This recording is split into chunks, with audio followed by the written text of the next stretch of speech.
When factoring a trinomial, the first step I always do is to look at the trinomial and see if there's a greatest common factor that I can divide evenly out of the entire trinomial. That's always the first step.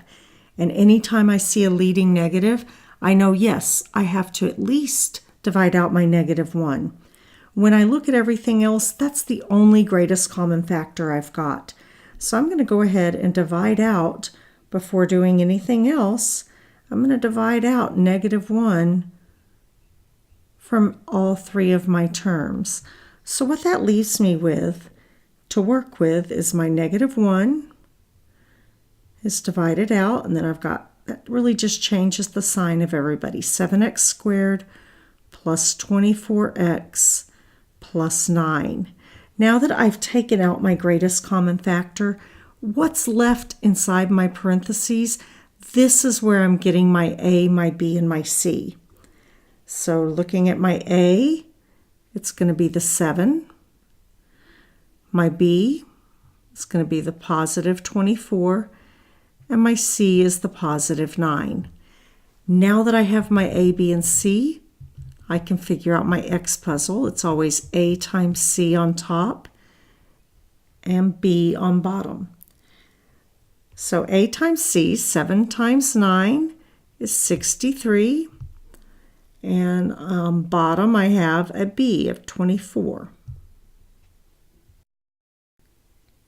So now what I'm looking for is two numbers that when they multiply together equal 63, and when they add together equal 24. So I'm going to just start my little T-chart down here.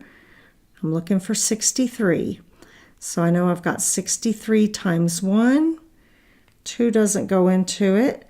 3 goes into it, 21. And I can just stop right there and go, wait, 21 plus 3 is 24. So I have found my two factors. So they're going to be 21 and 3. And now I can go ahead and fill in my area model. Now remember, on the area model, we're going to use what's inside our parentheses, our newly factored trinomial. So first term always goes in the first box and last term in the last box. So we've got 7x squared and 9. And then I'm going to take these two guys that I just came up with in the X puzzle, and they're my peanut pair. So 21x and 3x.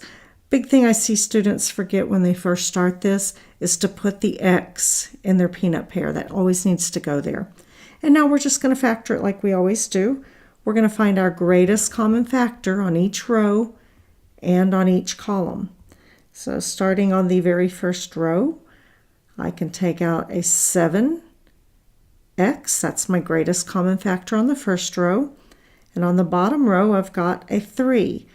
I don't have an x in both boxes, so just a 3. Now I'm going to do my right column. And in my right column, I can't take a 9 out of 21, so it's got to be smaller than 9. But it looks like a 3 will come out of both of these, so I'll take out a 3. And then on my first column, my left column, again, I don't have a number I can take out of both, but I do have an x that'll come out of both. Now, biggest thing to remember when you're writing your answer is you got to put the greatest common factor you took out first, and then you can put your two binomials. And that whole thing is my answer.